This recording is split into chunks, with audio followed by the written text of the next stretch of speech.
luxury really worth the price tag? A few years ago, a friend introduced me to a brand called Fairfax and Favor. Now, Fairfax and Favor is a British brand, and I would go so far as to say it's an equestrian brand. They really do have a lot of equestrian style boots, and they're very involved with the horse racing and things like that. And I was a little bit obsessed to the point of being almost indoctrinated by this brand.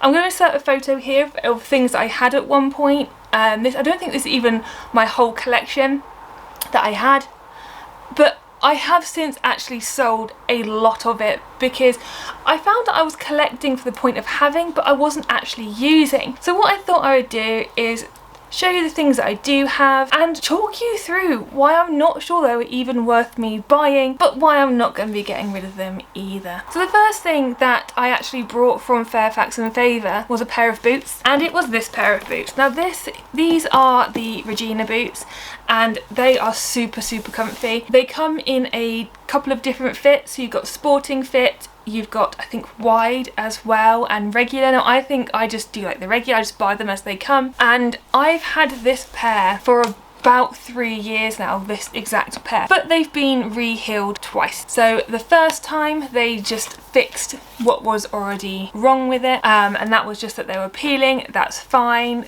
sent them off. That was a very straightforward process, and then I got them back. However, I then wore them once and it came apart again. I really wasn't happy, contacted Fairfax and Favor again, and they then actually changed the entire bottom, so now this is much more reinforced than it used to be. And that's great, but I haven't actually worn them since because I'm so worried about them breaking again that I just haven't bothered to wear them. Now these boots were not cheap.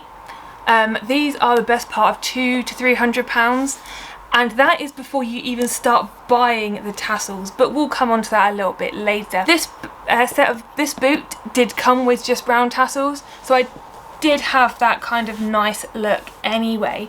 Now these are suede, which means that before I wear them I have to protect them, and there is a spray that they recommend that you use that I have, and you basically spray them, I think it's every 6 months or so, just to make sure that they are well protected. And actually they do look in pretty good nick, if I say so myself. After I got this pair of boots, I wanted a bag to go with it, so I got the classic suede Windsor, and I love this bag. This bag I use for such a long time, especially with when my boots had a Barber jacket on. I felt very country. They do come with the straps, and the one thing I do love about these straps is this little buckle design, and their belts have this design on as well, so it is really cute. But the one thing they don't sell, which I did actually get from a seller on Facebook, I think she's called the Shropshire Lass, she makes these, I think she makes them for lots of different bags, is this protector. And this just sits inside my bag. I was able to pick what colours I wanted, and this just really protects my bag from, you know, things like makeup spills, or if I've got a bottle of water in here, from water stains as well. I haven't used this bag in about a year, not because I don't love it, but again, it's a lot of work to protect it, whereas a lot of my other bags are leather. I can just wipe them down if something gets on them. So this one is really a fair weather bag, and I live in the UK, it's not necessarily something that we have, but that is one of my bags. Shortly after that, I then decided to get another pair of boots. I wanted a black pair of boots, and I went with the Amiras. Now these I do wear every year. I absolutely love these. The soles haven't gone on me. They're really super comfy, and they give a really nice look. Now this goes just I think it's just on my knee. I am 5'8", so I am fairly tall. This sits just on my knee. I know for some of the shorter girls it goes above, but these are really comfy, and I do go out my way to actually protect these every year, every 6 months, because they're black and they go with everything. They go with skirts, dresses, trousers. Absolutely love these. I can't really say much more about this than that. After that, I then started to get more into sort of the summer shoes, and went for some classic brown sandals and some wedges as well. Now these are really good for the summer. They're not too high either, And again, they're really comfy. These are the most comfortable shoes I've had. I have had a few different pairs from Fairfax and Favor I just couldn't get on with, so these are a big thumbs up for me. And the last thing to show you before I sort of speak a little bit more about why I've stopped buying from them is this Sophie Allpop bag. Now, I love a small bag, as you can see. I don't use this very often because this was limited edition and these are so sought after that I wouldn't want to damage it in case I do decide to sell it in the future.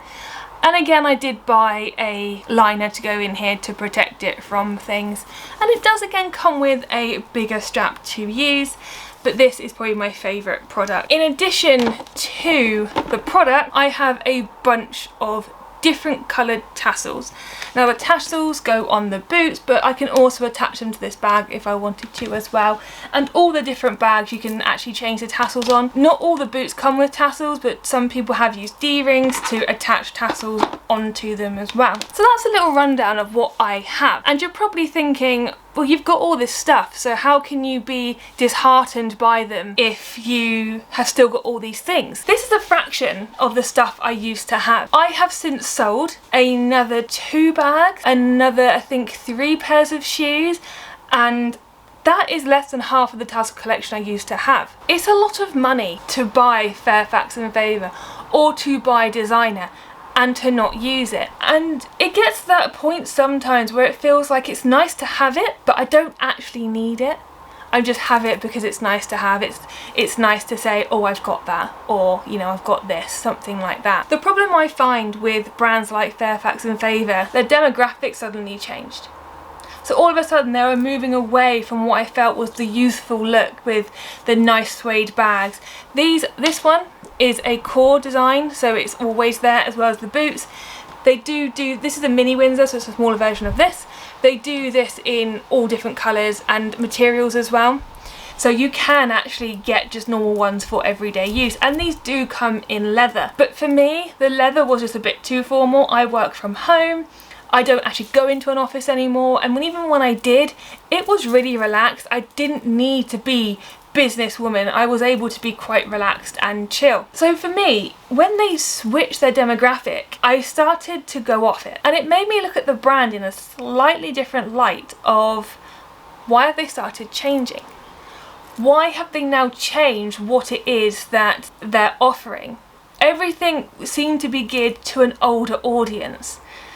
That just wasn't me. When I started selling everything, I'd only probably made around half the money back that I spent, because it's hard to sell something that you've had for a while and you've used at full value. If I'd been one of those people that had brought a load of stuff, when, say, let's for instance, I brought that bag and then they sold out. I think they sold out within a couple of days, that bag. And then I kept it and I hiked the price up and I sold it, which people did do, then yeah, I probably would have made a profit, but I brought my items to use. And they do have marks on them from wear and tear. You know, I've been as careful as I can be, but I'm not perfect. Things happen. So when I started to see that actually the audience they were going for had changed, it made me reevaluate what I had. And at that point, like I said, I started to slim down and I started to really cut down what I had. And it made me think, is this stuff even really worth it? It's nice to have it sitting there, and it is a really nice statement to have that I can wake up every morning and there's my handbags and it's really nice. But actually, was it worth spending the money to not use it anymore? And the answer is probably not. Like I say, a lot of my other bags are leather, and I'm more likely to pick up this bag, which I know if I get a mark in it, I can just wipe it down, then to take that somewhere and potentially have a mark on it and not be able to get it off. If I was going to a particular place where I thought Fairfax and Favor would really be appreciated, then yeah, I probably would take it. But at one point, I really was wearing the belt, the bag and the sandals all at one time, and it was like being in a cult. I just couldn't believe when I kind of came out the fog that I'd been that brought into it. I think when it comes to things like buying luxury items, absolutely, if you want to, absolutely do it. You know, if you can, then do. But do definitely buy what you think you're going to use and what would be useful. So for me, things like sunglasses, I like to have a more expensive pair of sunglasses. They tend to last. I prefer to have a more expensive purse so I don't have to keep buying new purses every few months. I think I did have a kind of an awakening that, especially when it came to Fairfax and Favor, I was being brought into something because of the brand, because of the logo. They do sell really good products, and at the time they were really special to me, and they weren't my first look into designer. My first look into designer was Ted Baker or Jasper Conran, but it was my first fully into that sort of designer, that sort of different type of material bags, and very much had a niche, I feel. So things like Ted Baker kind of appeals to everyone in the dresses and the tops and everything like that, but when you have a brand that's more geared towards the equestrian side, that is very, very niche. That is definitely got a smaller audience for it, I feel.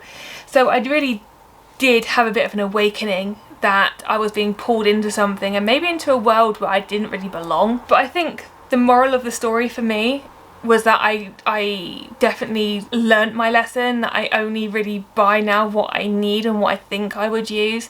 It does look like I've got a lot of bags here, and I do, but to be honest with you, a lot of these were actually gifts or I got secondhand. Things like these bags on top, this one especially, I brought that with money I'd from items I sold on Vinted, so for me it was a bit of a recycling project anyway. But do I feel Fairfax and Favor is worth it? To me, not anymore, no. It doesn't really have that same appeal to me as it used to. Will I keep these bags? Absolutely, because you can't go wrong with having a brown suede bag in your inventory, but it's not a website I'll probably go to and shop anymore. I'm definitely more into my Michael Kors and my Ted Baker at the moment. But guys, do let me know if you've ever been pulled into a brand which has had a hold on you and you just can't shake it for whatever reason. Let me know what that brand is. I'll let you know if I've bought from them before. Don't forget to like and subscribe to the channel. It really helps me out, and let me know what sort of things you want to hear, you want to see. We have got some really cool stuff coming up this year and want to make sure you don't miss out, so do hit that subscribe notification bell as well, and we'll see you in the next one. This room is such a mess.